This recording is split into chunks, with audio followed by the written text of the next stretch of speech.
resilient leader. And of course, the support network.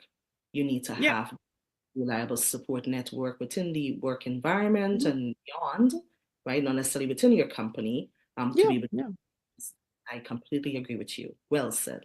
And so my next question, follow-up question is really, what are the specific strategies or practices that you personally have found effective in building resilience within your team or organization? Whether it's something you have done, that would be a great place to start, or anything else you've seen outside of your company, maybe peers, peer companies that have been instrumental in building resilience within leadership. I think it's really important to offer to younger generations some of the mentorship opportunities. And, see if you can find mentors within your organization that are not directly involved. Like, sometimes it's harder to mentor people that directly report to you because they may take it in different ways. I did some structured mentorships to different groups and provide the training so people understand, why I'm getting feedback. When they understand that's part of the process, and you're providing feedback to all your employees, not just before bonus period or end of the year, but you provide feedback as it happens. And that's the right way, I think, to do it. If you something good or bad, provide the feedback right away, because then you have the most effect.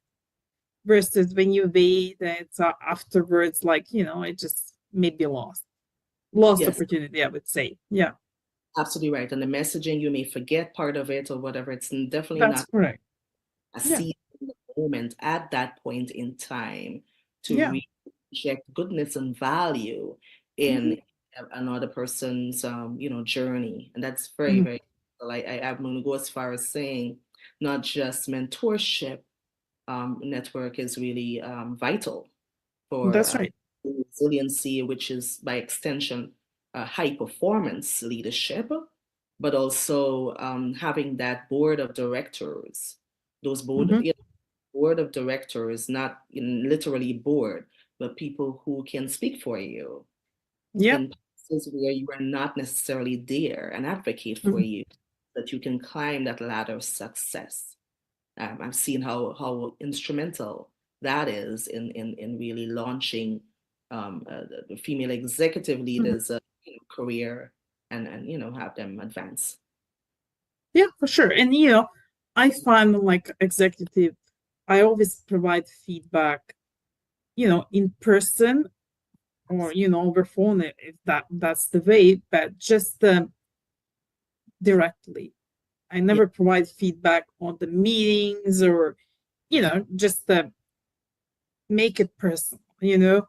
Otherwise people may be ashamed or they feel bad, and that's not the point. You want to help people grow and develop, not shame them or whatever. Of course, any compliments on good execution or anything like that's perfect. But if you want to provide really personal feedback, do it in person or Yes, you're remote absolutely or whatever.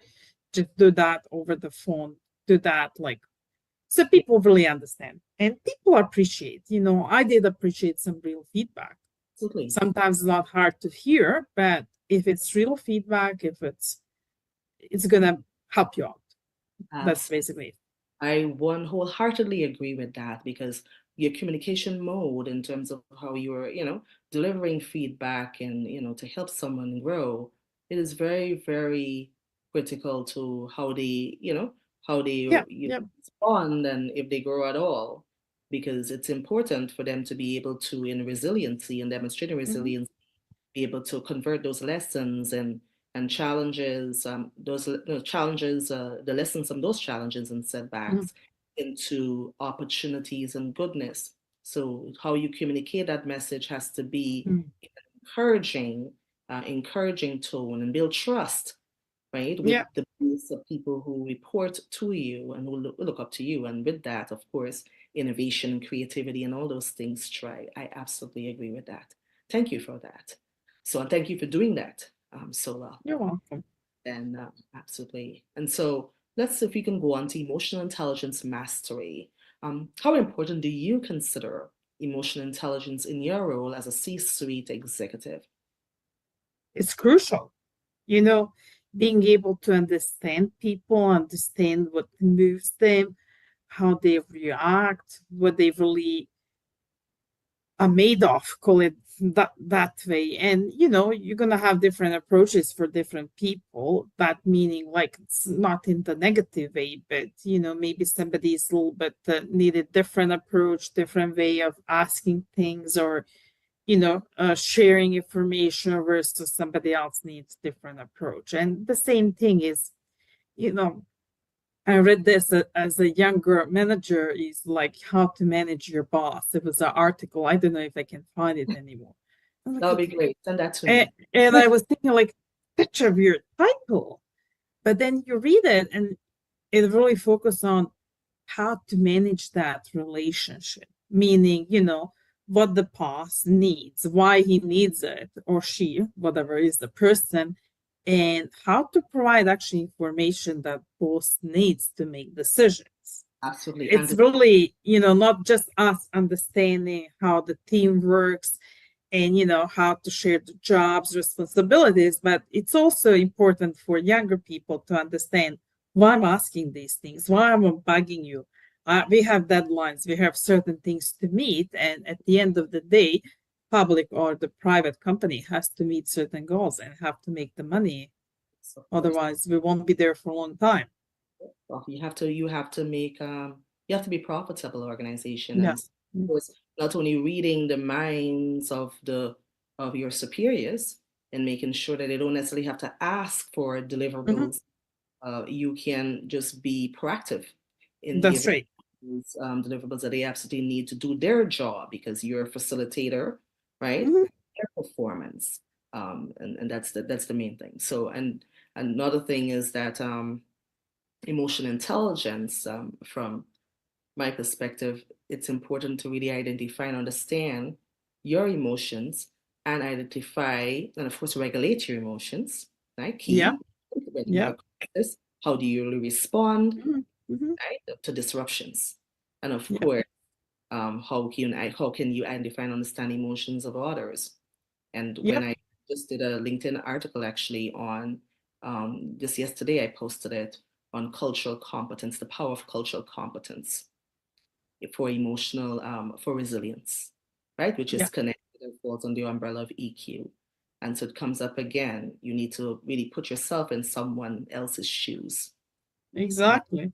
understand really what, where they're coming from, how they perceive things when you Mhm. do communicate, right? And so just to meet them and to meet them have compromise, you need to have a little bit more understanding, which is the empathy, empathy knob again. Exactly. Exactly. It's not as easy as it looks like.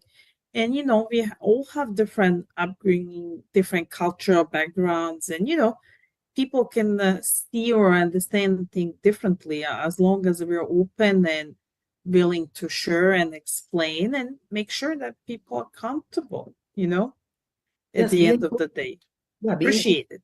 that's correct. Be inclusive and be respectful. I mean, I live Yeah. personally Yeah. in 40 countries, and I know that you may have a different background as well, right? Mhm. So all those things complement a person, how they show up, how the professional shows up. So they can That's right. be. So thank you for that. So have you personally engaged in any training or development programs to enhance your emotional intelligence? Yeah, And if yeah, I have had some trainings before, quite a bit actually on the leadership, management, emotional intelligence, some really excellent courses. I wouldn't like to advertise certain groups, but yeah, I had the training, I had that benefit, and that actually helped me out develop myself as a person and as a leader. Okay, wonderful. And those trainings were specific to EQ, right? It wasn't like another topic and this EQ just happened to Yeah, be. Okay, yeah, okay. as a EQ and also as the leadership skills. So it's something people don't really realize that until you get to that position is different leadership skill set versus management skill set. Of course. Because as a manager, you still manage people and the projects, and then you count on the timelines versus as the leader is building that trust and responsibilities and the matrix down within the workforce that they can manage the projects and everything else, and you're just leading them in certain Absolutely. directions. So it's a different skill set. You kind of have to stand back and trust the team and the people to do the right things. Yes, build trust and That's camaraderie. right. Yes. Really important for success, and of course, have that respect and have create an environment where people on your team would be willing to take a risk, educated risk taking, right? Yep. For excellent results and be comfortable doing that for you because you're a high caliber leader, you're a resilient leader. So definitely well said. So, but have you personally led any training and development programs for emotional intelligence, advancement within your work environment? Have you done that before? And how would that, I if you, haven't done that per se myself, that I led the training, but yes, I mean, I practice that in the real life with the teams, different teams. okay, and do you say, just as a follow-up, do you say, how can you say that has influenced your leadership style when you Yes. when you d- okay, has it significantly influenced your leadership style when you did take those EQ trainings? Yes, for sure. It just makes you more sensitive to things, to be honest, and more inclusive and more understanding, and trying when you make these big decisions, make them thinking about, okay, how this is going to be perceived. Maybe I should take different approach or put this a bit different, look at that a bit different, that kind of stuff. Yes, absolutely. More of a servant style leadership and taking into account how it's received when That's changes right. in the organization. Well said. Thank you. And so let's move on to navigating difficult conversations. If you can share with me any experience, in your experience, what types of difficult conversations often arise in your role as a C-suite executive, if you can. Well, difficult conversations, many different types. Sometimes, have to provide the feedback to people saying, okay, well, this wasn't really done very well, and, explain why and give them opportunity to say, because, as I said, we always see certain things. We may not understand all the consequences, and then explain them. This is not good because this, and that, you know doing this, you're actually impacting safety, or you're impacting the environment, maybe you're impacting your team or impacting operational goals. So try for people to understand what you're actually trying to say and what's the impact of doing certain things.